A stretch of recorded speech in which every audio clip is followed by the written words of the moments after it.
Good morning, this is Russell Pearson and welcome to another Rusty production. Today we're going to be making brackets for the sliding barn door that I'm going to have on the front of this dungeon. So I'll show you the design before we get started so that you can at least see what I'm trying to do.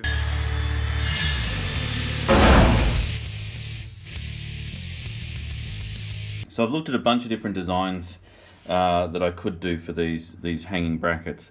But basically what I think I'm going to do, we're going to have the wheel sort of going to be up around here. And I'm filming and doing this at the same time, it's a bit tricky.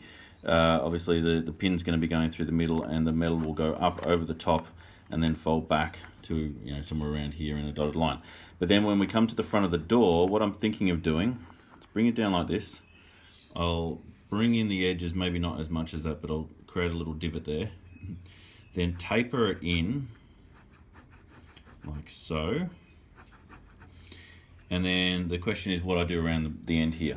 Ideally I was thinking of just doing like a spade type shape, something like this to finish it off, and I think that'd be nice for the first time I've done anything like this.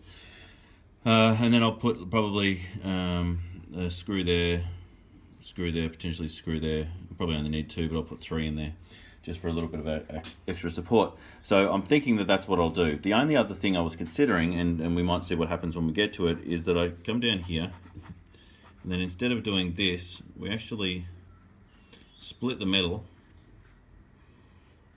and do this sort of finish.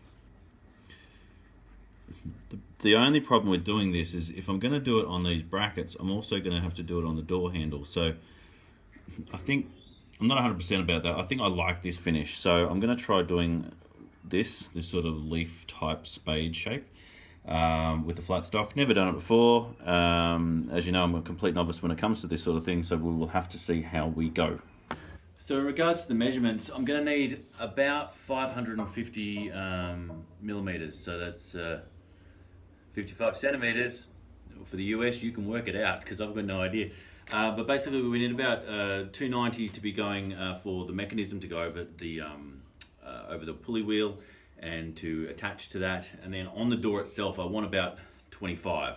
So I'm going to give myself a little bit of extra grace with an extra centimeter in there, and we're really coming down to about 55, which gets us to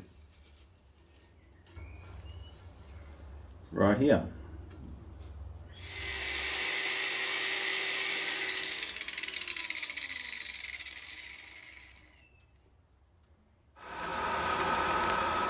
So while the fire's getting started, I'm just going to show you how I'm going to try and make 2 of these together. Novice blacksmith, never done this before, never actually done 2 of the same thing, trying to get it exactly the same. So I'm going to be tapering out some of this flat stock, which means that I'm going to get an extra bit of length on it. There's ways to prevent that, but I know that it's going to end up that way anyway. I'm going to say that the divots that I'm putting in here are going to be I'll start them at 20 with the idea that they can get to 25, and then I've just got to make the 2 things match exactly the same. So I'm going to put a little mark in here at 20 centimeters. I'm going to heat up that spot there, and that's where I'm going to be putting, I'm going to put a little arrow so I know where is the end. That's where I'm going to be putting my little marks or rounding out my divots there, so that we can start to have a little bit of decoration. Now I want about 5 centimeters to come in onto the door before we actually see the rest of the mechanics. So ideally those little divots are going to be 5 centimeters in from the top. So that's the idea. We'll have to see how that works in practice. So I've rigged up this little thing here so that we can actually fold the metal over the top of this round edge. See how it works.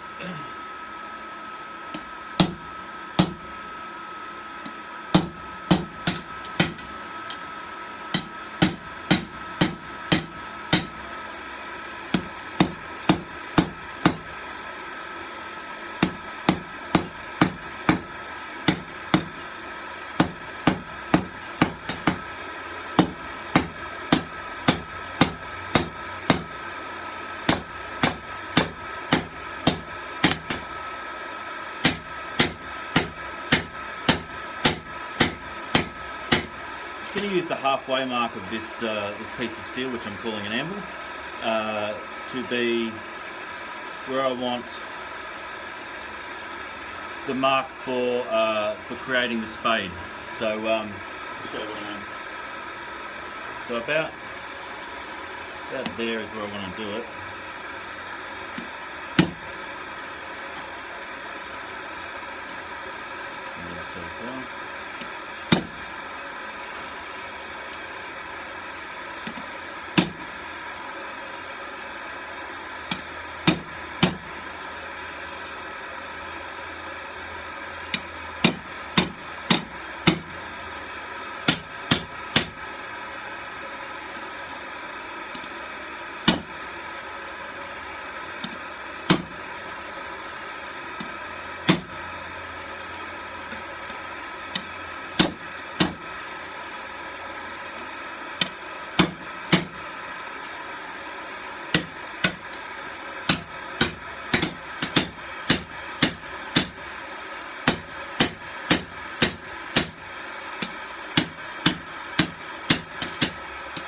A nice point. Now I'm going to try and draw these out by banging it through on either side, so I'll just heat that up again.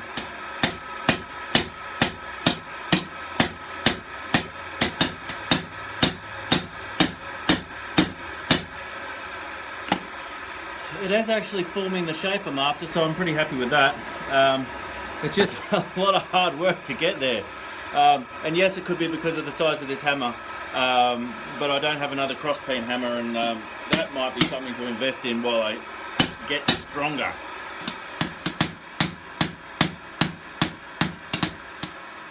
Looking pretty good. Just got to clean that up a little bit. I think when they were home. Okay, I'm going to be coming back to these, but you can see we've got two that are pretty much the same. I've got to work on this part up here next, but I'm pretty happy with the way those spades are, and obviously, you know, this is the first time I've ever done this, so yes, I can see that they are slightly different, but I'm pretty happy with them being on either side of the door, and continuing to call it a rustic look. So we're opening up this section here and give it not the same taper as down lower.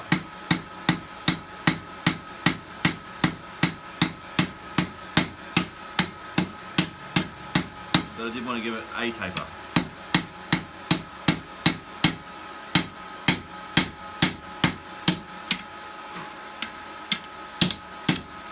You can see I've already had a couple of goes of this, a couple of heats, so see that's starting to round out. And I will have to clean it up obviously, but I think that gives you an idea of what I'm up to.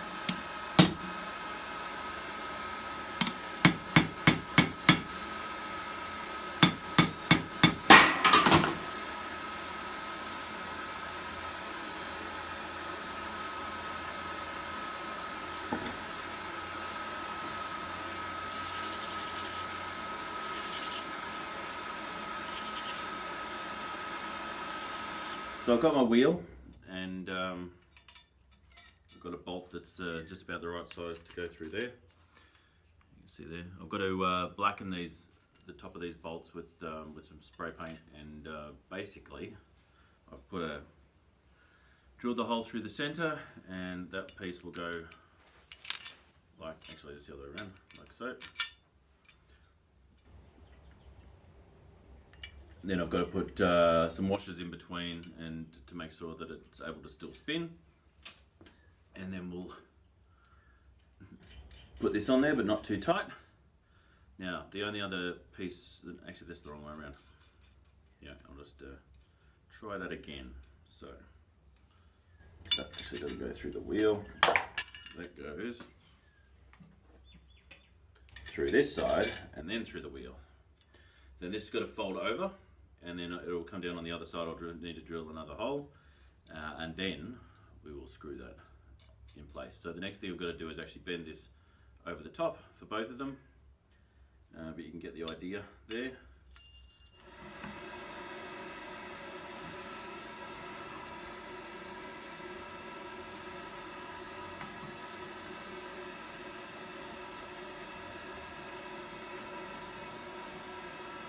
So bending that stuff might have looked easy, but and it wasn't too hard. I was able to bend it, get it square, hammer it around the actual cylinder that I use as the jig. But getting two to be exactly the same, so that they're the same height where the hole is, that was a pain. So this one, nicely, no problem, easy done. This one, I had to keep going back, flattening it out, coming back, bending it, coming back, flattening it out, because I kept getting off by not just a few mils, but like, 5 to 10 mils, so it's like 1/4 of an inch each time. And finally, I think we've got a good matching pair. So I'm happy with where we're at. That's going to work. Now we've got to put the holes all the way through, drill the holes here for the screws on the wood, and then install them. This has been another Rusty production. Thanks for watching. If you liked what you saw here, or if it just was interesting or entertaining, like, subscribe, hit that little bell so it notifies you when I've got something new. I'll be having something every week. So subscribe for more of those updates, and look, until next time, thank you so much for watching.